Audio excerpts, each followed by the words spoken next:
Welcome back, everybody, to another video of Winnipeg Attack. I'm Matt, hosting today, joined alongside with Jake and our new buddy Vander. We are ranking the Central Division first, up next.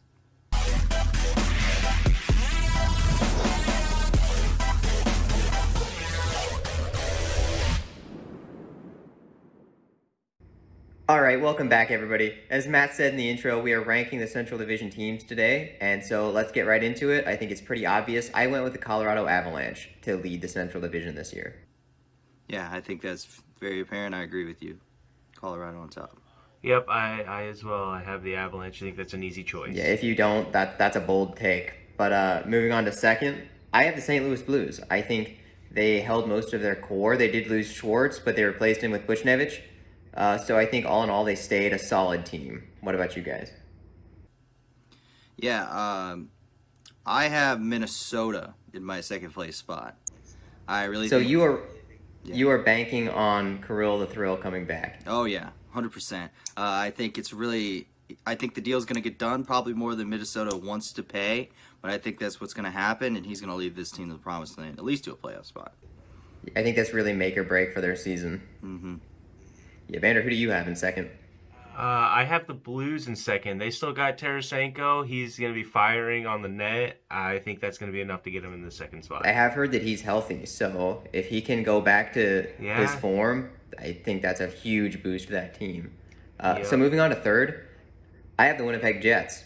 I think they had a solid season last year. They added a really strong defense, but their offense is a bit lacking, so that holds them out from that first or second spot. But I think that defense alone can boost them up to that third place spot. In third place, I have the Chicago Blackhawks. Maybe a little homer pick, I guess, but I think they made a lot of additions, especially on that back end, to get better because their big issue was defense last year. Add a guy like Jake McCabe, and you add obviously a guy like Seth Jones, and then why don't you just throw in a Vezina Trophy goaltender in the back end too? I think that's going to really shoot them up. They were in the running for a little bit last year and fell off, and I don't think that's going to be the same case. I have them in third. All right, I would say that's a bold pick. That's a huge jump from last year, but I could see it happening. Vander, who do you have in third? I have the Blackhawks. You got obviously you got Kane and DeBrincat on the front. That's unstoppable. You add, like Matt said, the Vezina Trophy winner of Marc-Andre Fleury and Seth Jones. That team is going to be unstoppable. Yeah, if you go back and watch our Blackhawks offseason analysis video, I throw out a bold take myself. I think DeBrincat's going to be up for the Rocket Richard. I think he's going to throw up a bunch of goals this year, especially with Tays coming back. I think that's going to be huge for that team. In fourth, I have the Dallas Stars. What about you guys? Just the Dallas Stars. All right, I have in fourth place St. Louis. I think they will be a playoff spot, probably as a wild card. My big question mark with them is I don't know how much depth they have on the back end there on defense. It's kind of a question mark to me, but other than that, they brought back most of the lineup, and adding a guy like Buchnevich, I think, will help them offensively. Hopefully, Tarasenko at least plays somewhat to his potential with him not wanting to be there. You don't know how much a cancer that'll be, but I think all in all, they'll still find a way to be a playoff team.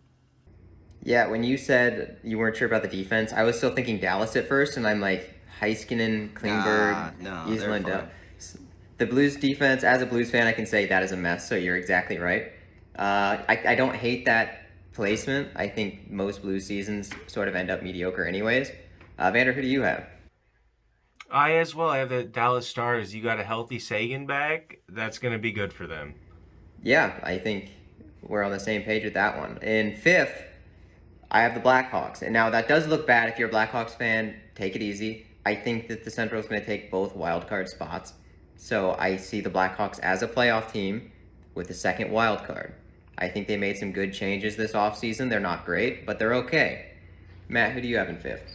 Well, like you said, 2 through 5 is pretty much a bloodbath on what it's going to be. It could pretty much be anyone at this point.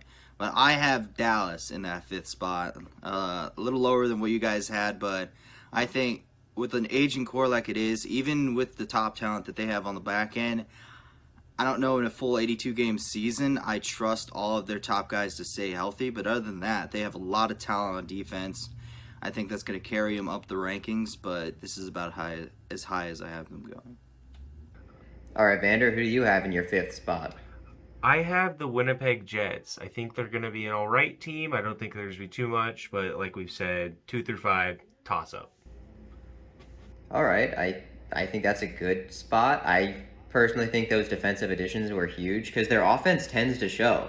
I don't know if it's coaching or whatever. Maybe Pierre-Luc Dubois is going to break through this season and really boost them. I had them a little higher, but I could see if the offense doesn't pull through, they could drop to your spot. Who do you guys have? Nate Schmidt. Yeah, and Brendan Dillon from the Caps. So Yeah. huge additions to that defense. So sixth, I have the Minnesota Wild. I know Matt had them much higher than I did.